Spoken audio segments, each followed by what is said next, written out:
So that song was written the year I started learning guitar.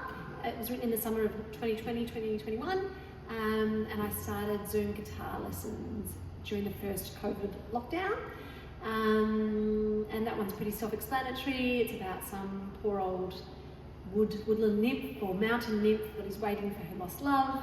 And I just want to tell her to stop waiting and build a cottage or do something. But it's about longing and it's about yearning. And sometimes when I'm singing it, I think about all the, all widows, people that lose their partners in war, and what it must have been like to kind of wait for news of them. And that one is called Ghost Bed.